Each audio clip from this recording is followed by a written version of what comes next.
Hello friends, Agam institute of English में आप सभी का हार्दिक स्वागत है। मॉडल टेस्ट पेपर 10 की अपन बात करेंगे। और जो ये मॉडल टेस्ट पेपर की जो सीरीज है, नेक्स्ट जो टेस्ट आने वाले हैं वो टेस्ट जो है वो एक टॉपिक के ऊपर है।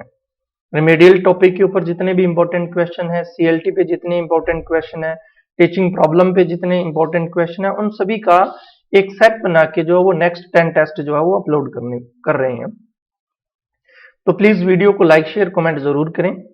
और अपना जो आज का फर्स्ट क्वेश्चन जो है उसके ऊपर अपन चर्चा करते हैं। तो फर्स्ट क्वेश्चन इन्होंने जो दे रखा है कि a test which is administered at the end of language course for remedial teaching, कि जब आप रिमेडियल टीचिंग करवा लेते हो और रिमेडियल टीचिंग के एंड के बाद में जो आप टेस्ट ऑर्गेनाइज करते हैं उस टेस्ट को अपन कहते हैं अचीवमेंट टेस्ट। और रिमेडियल टीचिंग से पहले जो स्टूडेंट का जो टेस्ट लिया जाता है, रिमेडियल टीचिंग से पहले जो वीक स्टूडेंट का जो टेस्ट लिया जाता है उसे डायग्नोस टेस्ट कहते हैं। और जब आप उस लैंग्वेज कोर्स को कंप्लीट करवा लेते हो रिमेडियल टीचिंग के अंदर और उस वक्त जो आप टेस्ट ऑर्गेनाइज करते हो वो टेस्ट अपना कहलाता है अचीवमेंट टेस्ट। ध्यान रखना, काफी इंपॉर्टेंट है। दोबारा फिर रिपीट कर दूं कि रिमेडियल टीचिंग करवाने से पहले आप उन स्टूडेंट की वीकनेस का पता करने के लिए, उस एरियाज का पता करने के लिए जो टेस्ट आप लेते हो, पहले आप डायग्नोस टेस्ट लेते हो, फिर टीच करवाते हो और उसके बाद में जो टेस्ट होता है उसे अचीवमेंट टेस्ट कहा जाता है। क्लियर?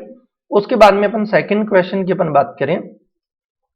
और सेकंड क्वेश्चन के अंदर दे रखा है अदिति ए विजुअल चैलेंजेस चाइल्ड। अदिति जो है वो एक विजुअल चैलेंजेस चाइल्ड है और इन क्लास 5th के अंदर does not have any text in Braille, और उसके पास ब्रेल लिपि के अंदर जो बुक्स जो प्रोवाइड होती हैं वो उसके पास नहीं है। और हाउ कैन ए टीचर, अब किस प्रकार से एक टीचर जो है वो फैसिलिटेट का काम करेगा reading the English text book. बड़ा ही इंपॉर्टेंट क्वेश्चन है। सीटेट के अंदर ये क्वेश्चन पुट किया गया था कि अदिति जो है जिसको दिखाई नहीं देता, ब्रेल लिपि की उसके पास बुक भी नहीं है, और आप एक टीचर हो और उसकी किस प्रकार से हेल्प करोगे इंग्लिश टेक्स्ट बुक को रीड करने में। अब देखिए, पहला इन्होंने दे रखा है she may arrange and give the audio CD of text book to the child. ये बिल्कुल राइट ऑप्शन है कि आप उसके लिए जो अरेंज करोगे वो अरेंज क्या करोगे, ऑडियो सीडी अरेंज करोगे उस टेक्स्ट बुक की उस बच्चे के लिए। ये तो ठीक है। उसके बाद में नेक्स्ट क्वेश्चन ऑप्शन की अपन बात करें, instead of focusing on this single child she may use her energy in teaching the remaining classes. देखिए, ऐसा तो नहीं हो सकता कि उस बच्चे को आप इग्नोर कर दो। She may ask her parents to look after their children, ये भी पॉसिबल नहीं है। She may ask the principal to arrange the special teacher for her, ये भी करेक्ट नहीं है। तो सही आपका क्या होगा कि आप उस अदिति के लिए क्या करोगे, एक टेक्स्ट बुक की सीडी जो है वो प्रोवाइड करवाओगे ऑडियो की। क्लियर?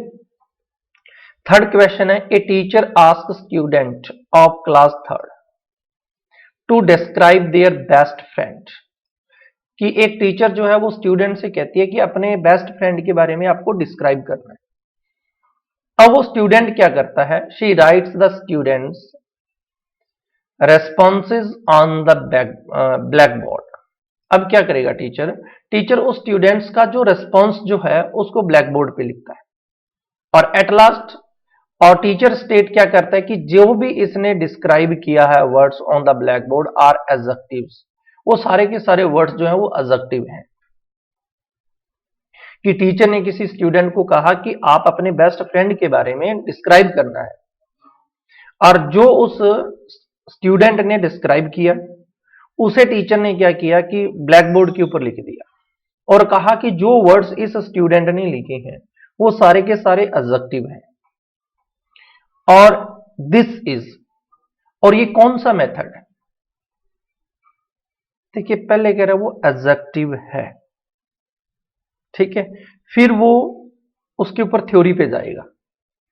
इट मींस पहले एग्जाम्पल की बात कर रहा है और फिर थ्योरी की बात कर रहा है, और जिसमें पहले एग्जाम्पल फिर थ्योरी आती है वो हमारा इंडक्टिव मेथड होता है।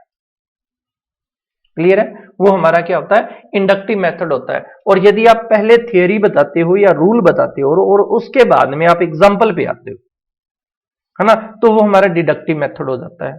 तो पहले एग्जाम्पल है, फिर थियरी की बात कर रहा है, तो इट मीन्स ये डिडक्टिव मेथड है। क्लियर? नेक्स्ट क्वेश्चन की अपन बात करें, लता एंड इंग्लिश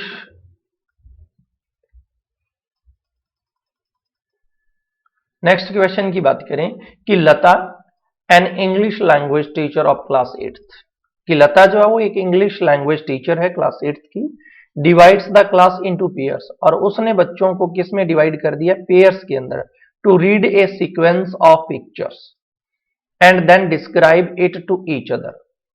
कोई पिक्चर रखी है और उस पिक्चर को रीड करने के लिए कहा है, और फिर कहा है कि प्रत्येक स्टूडेंट जो उसको क्या करे? डिस्क्राइब करे। What is this activity pedagogical non age, तो ये जो एक्टिविटी जो है वो क्या कहलाती है पेडागोजी के अंदर? कि जब आप एक स्टूडेंट का ग्रुप बनाकर उनसे स्टडी करवाते हो तो वो अपना कहलाता है पीयर इंस्ट्रक्शन। ये ध्यान रखना कि स्टूडेंट को आप किसी ग्रुप के अंदर स्टडी करवाते हो तो वो पीयर इंस्ट्रक्शन कहलाता है। फिर नेक्स्ट क्वेश्चन है, रिमेडियल टीचिंग इज फॉर, जो रिमेडियल टीचिंग है वो किसके लिए है? रिमेडियल टीचर के क्या दे रखा है इन्होंने option? The teacher to teach better, improving the image of school, the learner to learner better, the learner to learn better and the teacher to improve his or her teaching. देखिए सबसे better यही option है इसमें, कि teacher जो क्या करेगा? Learner को सीखने के लिए बेटर से बेटर जो ओकेजन जो है वो प्रोवाइड करवाएगा। ठीक है, और उसके अंदर वो अपनी टीचिंग के अंदर भी इंप्रूवमेंट लाए। सबसे बेस्ट एग्जांपल जो है टीचिंग, रिमेडियल टीचिंग का है। फिर नेक्स्ट क्वेश्चन दे रखा है, remedial teaching class is one of that is meant to improve a, कि जो रिमेडियल टीचिंग क्लास जो है is one that is mean to improve a, क्या इंप्रूव करना है? लर्निंग कंटेंट इंप्रूव करना है, लर्निंग डेवलपमेंट इंप्रूव करना है, लर्निंग स्किल्स आपने करनी है। इट मींस ये सारी चीजें रिमेडियल टीचिंग के अंदर आती है, तो ऑल ऑफ दीज इसका ऑप्शन हो जाएगा। लर्निंग कंटेंट भी हो जाएगा, लर्निंग डेवलपमेंट भी हो जाएगा, लर्निंग स्किल भी हो जाएगा, ऑल द दीज हो जाएगा। फिर उसके बाद में अपन नेक्स्ट क्वेश्चन की बात करें कि जो रिमेडियल टीचिंग इज, जो रिमेडियल टीचिंग जो है वो क्या है? क्या दे रखा है? The identification of slow learners, बिल्कुल, कि हमें ये आइडेंटिफिकेशन करना है कि कौन से बच्चे सीखने में अदर स्टूडेंट से स्लो हैं। फिर है to provide necessary help to a learner, ये भी बिल्कुल सही है। Guidance to overcome students problem, ये भी सही है। तो इट मींस इसका भी आंसर हमारा क्या हो जाएगा? ऑल ऑफ दीज हो जाएगा। क्लियर? फिर नेक्स्ट क्वेश्चन की बात करें, which of the following is not a strategy of remedial teaching, कि इनमें से कौन सी रिमेडियल टीचर की जो स्ट्रेटेजी है वो नहीं होनी चाहिए? फॉर्मुलेशन ऑफ टीचिंग प्लान्स होनी चाहिए। अच्छा, role playing situations, curriculum adaption, ये तो होगा। Assessment and record on learning, ये भी होगा। तो इसके अंदर जो ऑप्शन नहीं होगा ना, वो ऑप्शन बी नहीं होगा, रोल प्लेइंग सिचुएशंस। ये ध्यान में रखना, रोल प्लेइंग सिचुएशन नहीं है। और नेक्स्ट 9 क्वेश्चन की अपन बात करें, remedial teaching is also known as, important है कि रिमेडियल टीचिंग जो है उसको किस अदर नाम से अपन जानते हैं। तो देखिए, और उसके अंदर इन्होंने ऑप्शन दे रखा, हाई टीचिंग नहीं है। अच्छा, कंपनसेटरी एजुकेशन, लो टीचिंग, या ऑल ऑफ दीज। और इसका जो ऑप्शन जो हो जाएगा वो कंपनसेटरी एजुकेशन हो जाएगा। रिमेडियल टीचिंग को सेकंड नाम जो है वो कंपनसेटरी एजुकेशन के नाम से भी जाना जाता है। इंपॉर्टेंट है ये भी, ठीक है। और कंपलसेटरी की यदि अपन बात करें, कंपलसेटरी का मतलब होता है क्षतिपूर्ति, जिस क्षेत्र में कमी है उस कमी को पूरा करना। और जिस क्षेत्र में कमी है उस कमी को जब अपन पूरा करते हैं तो वो कौन सी टीचिंग कहलाती है? रिमेडियल टीचिंग कहलाती है। क्लियर? उसके बाद में 10th क्वेश्चन की अपन बात करें, remedial programme is designing keeping in mind. जो रिमेडियल प्रोग्राम जो है is designed keeping in mind, क्या चीजें दिमाग में रखकर जो है वो रिमेडियल प्रोग्राम जो है वो डिजाइन किए जाते हैं। अब इसमें फर्स्ट क्वेश्चन दे रखा है, each students strength, each students weakness, each students strength and weakness, none of these.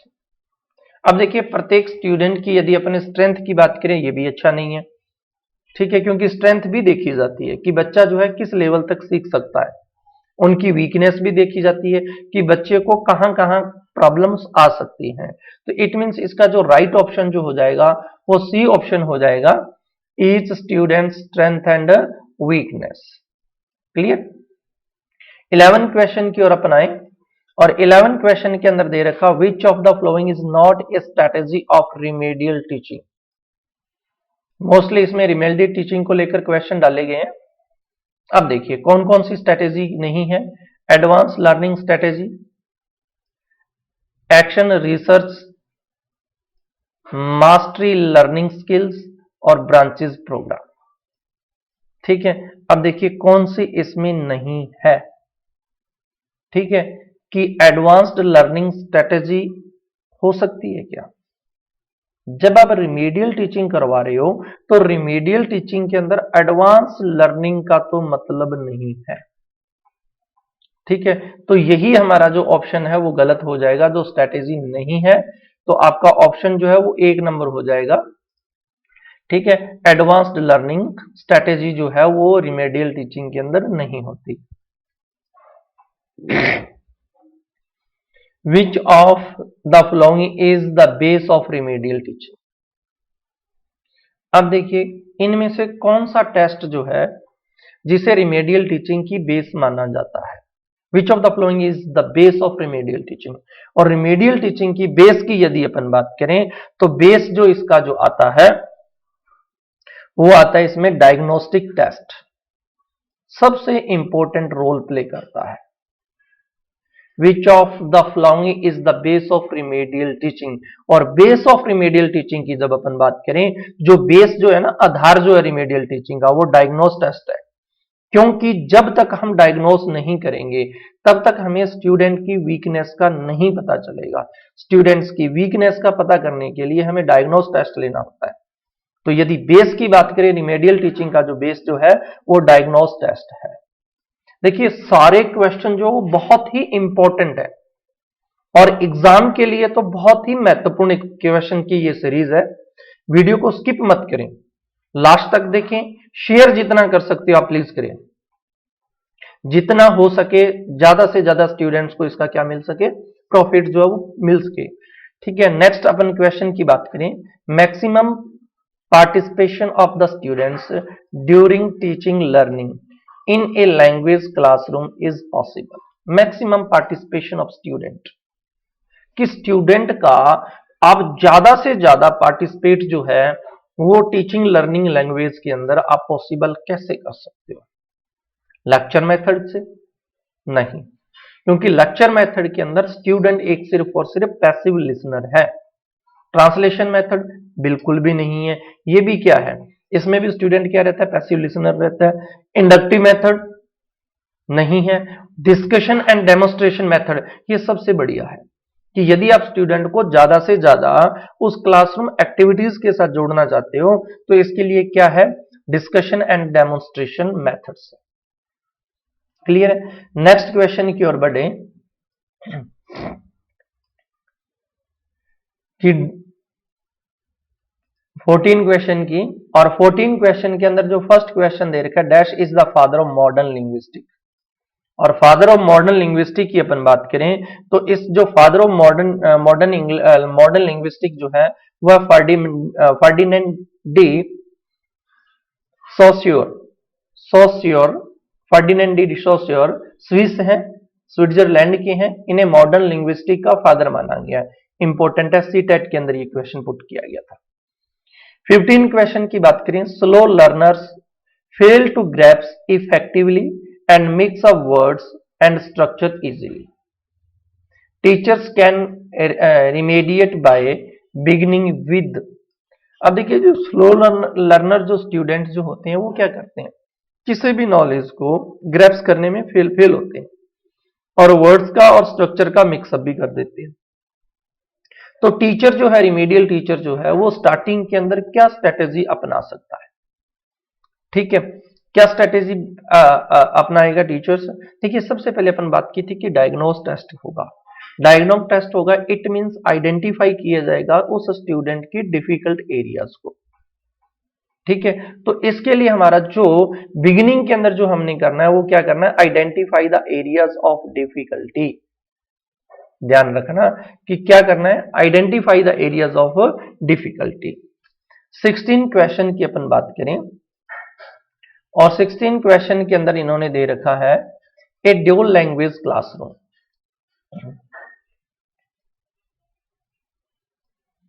देखिएगा, a dual language classroom consisting of student speaking a native language and the target language is beneficial because a dual language classroom consisting of students speaking a native language and the target language is beneficiate because it।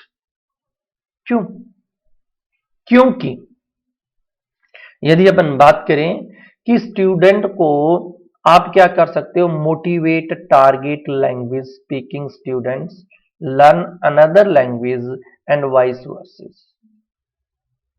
क्योंकि जो target language जो है, आप student को motivate करना चाहते हो target language के लिए। समझ में आएगी बात? टारगेट लैंग्वेज आपकी फ्रेंच है, इंग्लिश है, कोई भी है। आप टारगेट लैंग्वेज के लिए बच्चों को यदि मोटिवेट करना चाहते हो, एब्स्ट्रैक्ट वोकैबुलरी पढ़ाना चाहते हो, तो आपको कंसिस्ट करना पड़ेगा मदर टंग के ऊपर, या अपने इसको कह सकते हैं नेटिव लैंग्वेज के ऊपर। क्लियर? 17 क्वेश्चन की अपन बात करें, the moon smiled at the stars around her. Moon जो है वो स्माइल कर रहा है। अब मून स्माइल कर रहा है, इट मींस आपने मून को एज ए पर्सन यूज किया। इट मींस ये जो एग्जाम्पल जो है ये पर्सोनिफिकेशन का एग्जाम्पल है। किसका एग्जाम्पल है ये? पर्सोनिफिकेशन का। तो इसमें जो हमारा आंसर हो जाएगा वो डी हो जाएगा, पर्सोनिफिकेशन। क्लियर है? उसके बाद में 18 क्वेश्चन की अपन बात करें और 18 क्वेश्चन के अंदर कहा गया drama differs from poetry. Drama जो है वो डिफर है पोइट्री से। डिफर क्यों है? क्योंकि यदि अपन बात करें कि ड्रामा के अंदर एक्शन होता है और पोइट्री के अंदर एक्शन नहीं होता। सबसे इंपॉर्टेंट बात कि ड्रामा में एक्शन होता है लेकिन पोइट्री में एक्शन नहीं होता। नेक्स्ट 19 क्वेश्चन की बात करें, एलेजी इज ए। एलेजी क्या है? लैमेंटिंग है। लैमेंटिंग का मतलब होता है विलाप करना। विलाप किसके ऊपर किया जाता है? Death of dear one.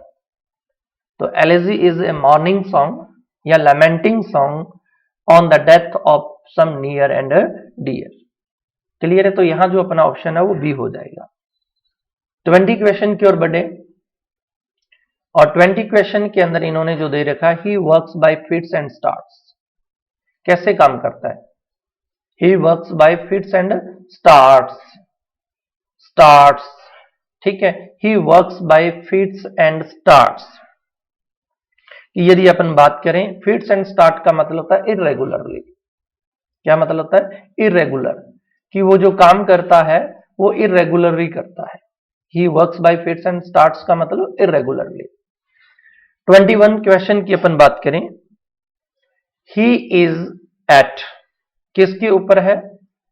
Logger heads with the assistants. देखिए loggerheads with his assistant, it means in confusion. Important है, loggerheads with his assistants in confusion, इसका आंसर रहेगा। और 22 की अपन बात करें और 22 क्वेश्चन के अंदर लिख रखा है,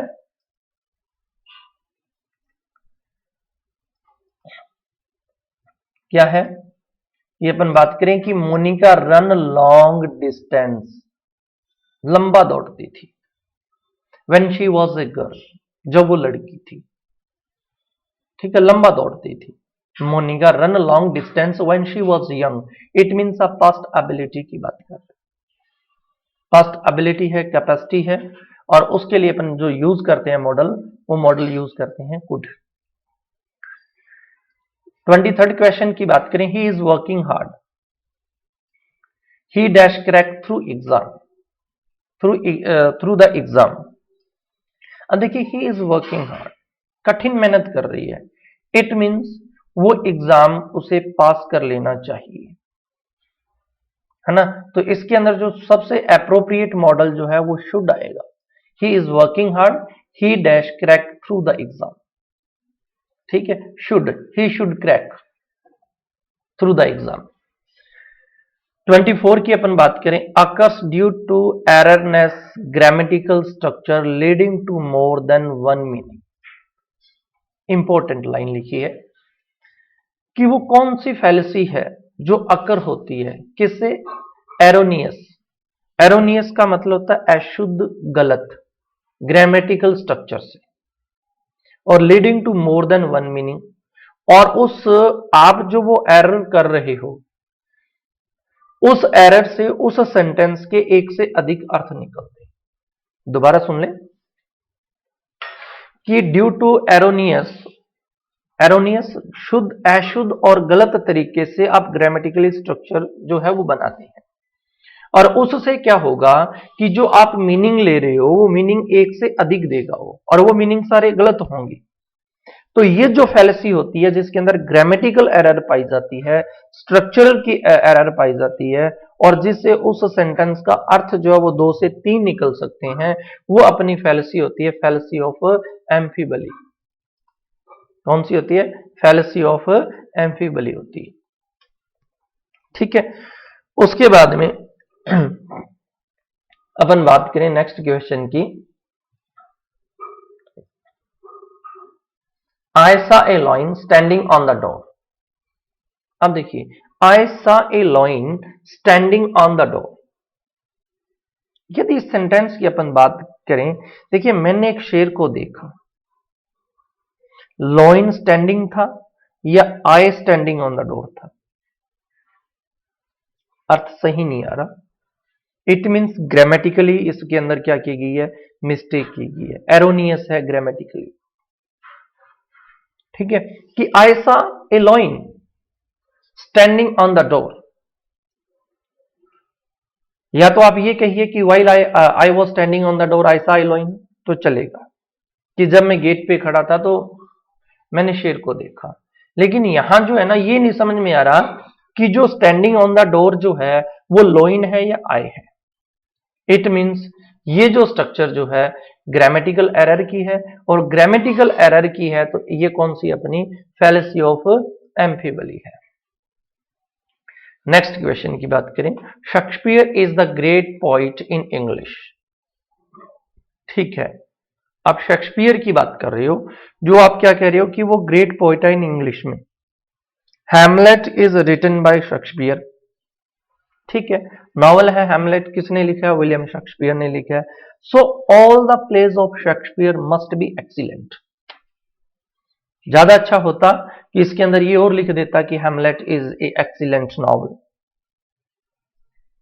और फिर आप कहते so all the plays of Shakespeare must be excellent, यानी कि आप एक की बात कर रहे हो और एक से फिर आप पूरे उनके नॉवेल्स की बात कर रहे हो, टोटल वर्क्स की बात कर रहे हो। समझ में आएगी बात?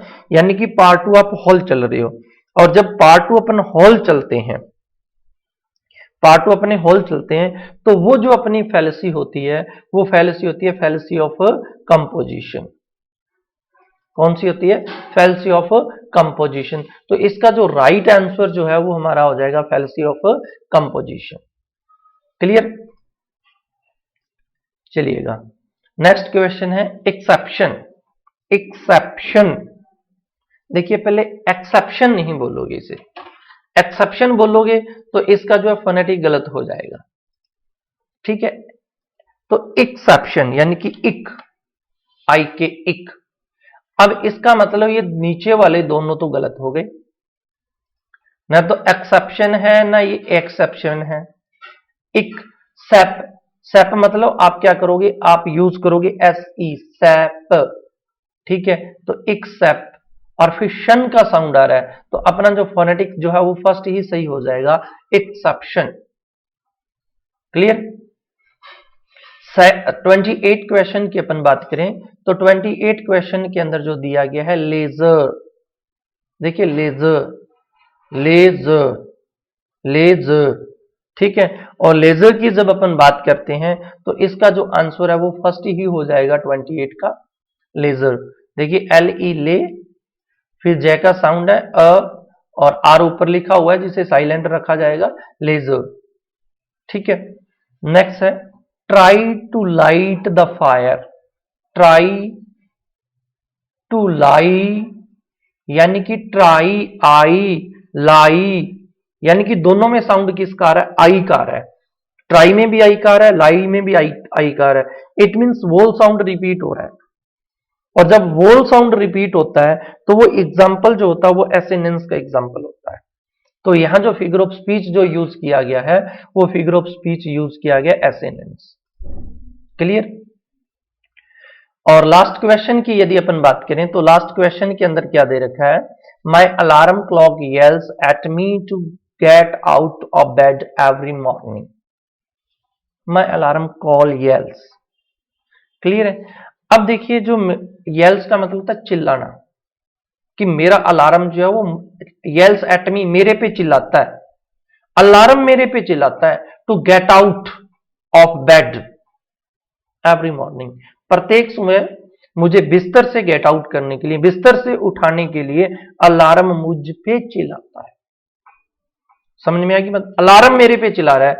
It means alarm non living things है, रिप्रेजेंट कैसे कर रहे हो, as a human being. It means ये एग्जाम्पल जो है वो किसका है, पर्सोनिफिकेशन का है।